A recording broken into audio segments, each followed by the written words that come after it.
दोस्तों, कल्पना कीजिए एक अंतहीन रेगिस्तान जहां चारों तरफ सिर्फ सुनहरी बालू की लहरें और झुलसाने वाली गर्म हवा। न कोई हरा भरा पेड़, न कोई झरना, न कोई जीवन की चहचहाहट। लेकिन अचानक बीचों बीच एक चमचमाती नदी बहने लगती है। पानी की धारा जो प्यासी धरती को जीवन देती है, पेड़ उगाती है, शहर बसाती है। और ये नदी कोई प्राकृतिक चमत्कार नहीं, बल्कि इंसानी दिमाग का कमाल है। हाँ, आज हम बात करेंगे चीन के उस अद्भुत प्रोजेक्ट के बारे में जहां वो सूखे रेगिस्तानों में नकली नदियां बना रहा है। क्या यह सच में संभव है? चीन कैसे कर रहा है ये जादू? क्या इसमें कोई खतरा है? और हम भारत वाले इससे क्या सीख सकते हैं? चलिए इस रोमांचक कहानी में डुबकी लगाते हैं। यह स्टोरी इतनी मजेदार है कि आपकी आंखें चौड़ी हो जाएंगी और दिमाग घूम जाएगा। तैयार हो? चलो शुरू करते हैं। क्या है यह प्रोजेक्ट? दोस्तों, चीन का यह mega project south north water transfer project कहलाता है। सरल भाषा में कहें तो यह एक विशाल नकली नदी का सिस्टम है जो दक्षिण के पानी से भरे इलाकों से पानी लेकर उत्तर के सूखे हिस्सों में पहुंचाता है। चीन में दक्षिण का हिस्सा जैसे यांगदजी नदी के आसपास पानी से लबालब है, वहां बाढ़ तक आ जाती है। लेकिन उत्तर में बीजिंग, तियानजिन जैसे शहर और रेगिस्तान जैसे इलाके हैं जहां पानी की भारी कमी है। वहां फैक्ट्रियां, खेती और करोड़ों लोग पानी के लिए तरसते हैं। तो चीन ने सोचा, क्यों न दक्षिण का एक्स्ट्रा पानी उत्तर में भेजा जाए। यह आइडिया 1952 में माओ जेडोंग ने दिया था, जब उन्होंने कहा, दक्षिण में पानी ज्यादा है, उत्तर में कम। अगर हो सके तो कुछ पानी उधार ले लो। यह प्रोजेक्ट 3 मुख्य रूट से बना है, ईस्टर्न, सेंट्रल और वेस्टर्न। कुल मिलाकर यह 2700 मील, करीब 4350 किलोमीटर लंबा है, जो दुनिया का सबसे बड़ा वाटर ट्रांसफर सिस्टम है। हर साल 44.8 बिलियन क्यूबिक मीटर पानी ट्रांसफर होता है।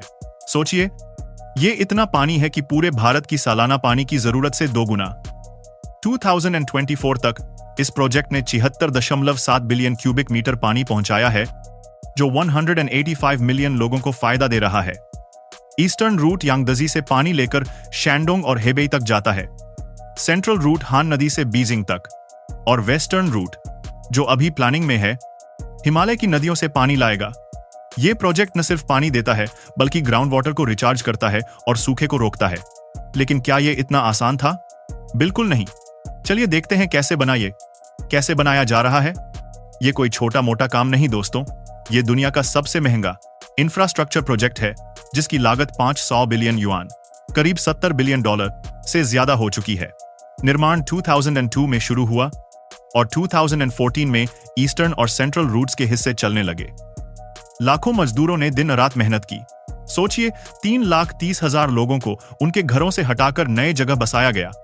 ईस्टर्न रूट 1152 किमी लंबा है, जो पुराने ग्रैंड कैनाल को अपग्रेड करके बनाया गया। इसमें 23 पंपिंग स्टेशन हैं जो पानी को ऊपर चढ़ाते हैं। सबसे कमाल की बात, येलो रिवर के नीचे से 9.3 मीटर चौड़ी 2 टनल्स बनाई गईं, जो 70 मीटर गहरी हैं। पानी को पंप करके येलो रिवर क्रॉस करवाया जाता है, फिर वो नीचे बहता है। सेंट्रल रूट 1264 किमी का है, जो डैनाजियांग रिजर्वायर से शुरू होकर बीजिंग तक जाता है। यहां कोई पंप नहीं, सिर्फ गुरुत्वाकर्षण से पानी बहता है। इसके लिए डैम की ऊंचाई 162 मीटर से 176.6 मीटर बढ़ाई गई। निर्माण में 307 किमी का उत्तरी हिस्सा 2008 में ही बन गया। लागत $2 बिलियन। पूरे रूट में 1300 ब्रिज, एक्वेडक्ट्स और टनल्स हैं। वेस्टर्न रूट अभी डिजाइन में है, जो 200 बिलियन क्यूबिक मीटर पानी सालाना ट्रांसफर करेगा। लेकिन यह सबसे मुश्किल है, क्योंकि हिमालय की नदियां जैसे ब्रह्मपुत्र और मेकोंग से पानी लेना पड़ेगा। 2022 में 3 गॉर्जेस डैम से एक्स्ट्रा पानी लाने के लिए यिनजियांग बुहान टनल शुरू हुई, जो 10 साल में बनेगी।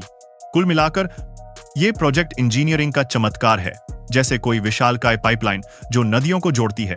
टेक्नोलॉजी का कमाल, चीन ने इसमें हाईटेक का जादू चलाया है दोस्तों। पंपिंग स्टेशंस में 454 मेगावाट की पावर है। यह इतनी बिजली है कि एक छोटा शहर चला सकती है। सेंट्रल रूट में ग्रेविटी फ्लो से पानी लॉस कम होता है। इनर मंगोलिया में कुबुकी डेजर्ट प्रोजेक्ट अलग कमाल है। 700 किमी लंबी कैनाल जो येलो रिवर से पानी लेकर रेगिस्तान को हरा भरा बना रही है। लागत $360 मिलियन। यहां सैंडस्टॉर्म रोकने के लिए इरिगेशन सिस्टम है, जिससे 14 स्क्वायर किमी जंगल उगाए। ड्रोन और सैटेलाइट से मॉनिटरिंग होती है। ऑटोमेटेड गेट्स पानी कंट्रोल करते हैं। 2025 की स्टडीज बताती हैं कि ये प्रोजेक्ट उत्तर में बारिश बढ़ा रहा है और तापमान कम कर रहा है, जैसे पानी की वजह से मौसम बदल रहा हो। स्मार्ट सेंसर्स प्रदूषण चेक करते हैं और सोलर पावर से पंप चलाने की प्लानिंग है। मजेदार फैक्ट, ईस्टर्न रूट में पानी इतना साफ रखा जाता है कि मछलियां भी खुश हैं। चैलेंजेस क्या हैं? हर बड़े सपने में मुश्किलें आती हैं दोस्तों। यहां सबसे बड़ा इश्यू पर्यावरण का है। दक्षिण से पानी लेने से हान नदी का फ्लो कम हो जाता है, जिससे वहां की मछलियां और इकोसिस्टम प्रभावित होते हैं।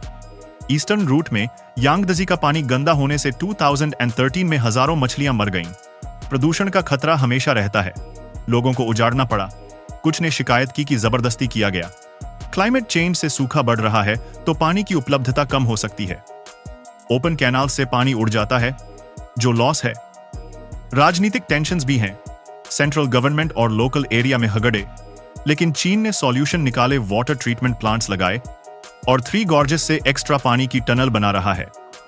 2025 की रिपोर्ट्स कहती हैं कि प्रोजेक्ट ने वाटर रिबाउंड इफेक्ट कम किया, मतलब पानी बचाने में मदद की। कुल मिलाकर चैलेंजेस हैं, लेकिन फायदे ज्यादा। इंडियन पर्सपेक्टिव अब थोड़ा हमारे भारत की तरफ मुड़ते हैं। भारत में भी पानी की समस्या बड़ी है। राजस्थान का थार रेगिस्तान, दक्षिण में बाढ़, उत्तर में सूखा।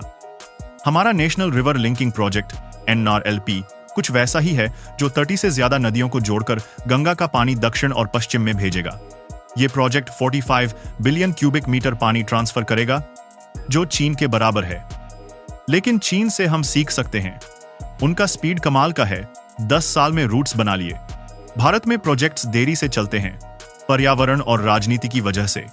अगर हम चीन जैसे मेगा कैनाल्स बनाएं, तो थार रेगिस्तान हरा हो सकता है, किसान खुशहाल, शहरों में पानी की कमी खत्म। लेकिन ध्यान रखना होगा, चीन में जैसे हान नदी प्रभावित हुई, वैसा न हो। 2025 की स्टडीज कहती हैं कि भारत का NRLP चीन से बड़ा हो सकता है, लेकिन हमें लोकल इकोलॉजी, लोगों की राय और सस्टेनेबल तरीके अपनाने चाहिए। चीन का प्रोजेक्ट हमें इंस्पायर करता है कि बड़े सपने कैसे हकीकत बने। पर्यावरण पर असर, पर्यावरण की बात करें तो पॉजिटिव साइड मजबूत है।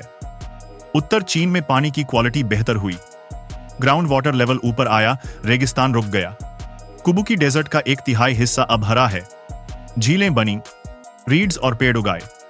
2025 की रिसर्च बताती है कि पानी ट्रांसफर से उत्तर में बारिश बढ़ी और तापमान कम हुआ, खासकर स्प्रिंग में।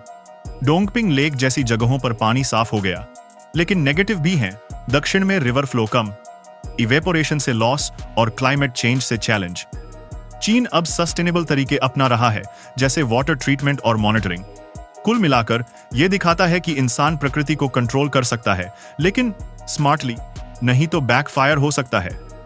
2025 में यह प्रोजेक्ट पर्यावरण इंपैक्ट को 5.74% कम कर रहा है, जो अच्छा साइन है। फ्यूचर क्या है? आगे की बात करें तो चीन वेस्टर्न रूट पूरा करेगा, जो शिनजियांग जैसे रेगिस्तानों को हरा बनाएगा। इससे 200 बिलियन क्यूबिक मीटर पानी आएगा। टेक्नोलॉजी से और बेहतर होगा। Solar powered pumps, AI monitoring. 2030 तक सेंट्रल रूट 12 से 13 बिलियन क्यूबिक मीटर पहुंचाएगा। दुनिया के लिए यह एग्जाम्पल है पानी की समस्या सॉल्व करने का। लेकिन क्लाइमेट चेंज से मुश्किलें बढ़ेंगी, तो चीन डेस्टिनेशन जैसे ऑप्शंस भी देख रहा है। दोस्तों, यह प्रोजेक्ट साबित करता है कि इंसानी दिमाग क्या क्या कर सकता है। रेगिस्तान को ओएसिस में बदल सकता है। तो ये थी चीन की नकली नदी की पूरी स्टोरी। अगर पसंद आए तो लाइक करो, शेयर करो और सब्सक्राइब जरूर करो। अगली वीडियो में मिलते हैं।